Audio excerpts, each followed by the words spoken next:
Sa isang malayong nayon may nakatirang isang dalagita na nagngangalang Amihan. Siya ay kilala sa kanyang kabutihan at sa kanyang hardin na puno ng pinakamatamis na prutas at pinakamakulay na bulaklak.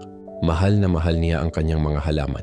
Ngunit sa kabilang bakod nakatira ang kanyang kapitbahay na si Dusa. Si Dusa ay laging naiinggit sa hardin ni Amihan. Ang sariling bakuran ni Dusa ay tuyo at walang buhay. Dahil sa halip na magtanim, inuubos niya ang kanyang oras sa pagmamasid at pagkainggit. Isang gabi, habang mahimbing na natutulog si Amihan, lihim na pumasok si Dusa sa hardin. Dala ang isang itim na gayuma, winisikan niya ang bawat halaman. Kung hindi ito mapapasa akin, sisirain ko na lang, bulong niya sa dilim. Kinaumagahan nagising si Amihan sa isang malagim na tanawin. Ang kanyang magandang hardin ay nalanta. Ang mga bulaklak ay naging itim at ang mga prutas ay nabulok. Umiyak ng buong pait si Amihan. Sa kanyang pag-iyak, isang diwata ng kagubatan ang nagpakita sa kanya.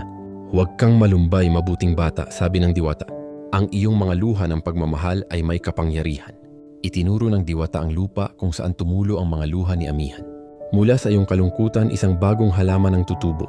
Ito'y magiging simbolo ng iyong busilak na puso at magsisilbing proteksyon laban sa kasamaan." At mula nga sa lupa, sumibol ang isang kakaibang halaman. Ang ugat nito ay maputi at hugis puso na tila pinagbuklod-buklod. Ito ang kauna-unahang bawang. Nang makita ni Dusa ang bagong halaman, sinubukan niya itong bunutin. Ngunit sa paghawak niya rito, napaso siya sa tindi ng anghang nito. Ang anghang ay sumisimbolo sa sakit na dulot ng kanyang inggit. Mula noon itinanim ni Amihan ang bawang sa buong nayon. Ang amoy nito ay nagtataboy sa masasamang espiritu at ang lasa nito ay nagbibigay linamnam sa bawat pagkain. At si Dusa natuto siya ng kanyang leksyon. Ang bawang ay naging paalala sa lahat na mula sa kalungkutan at pagmamahal, maaring isilang ang isang bagay na nagbibigay proteksyon at pag-asa. At iyan ang alamat ng bawang.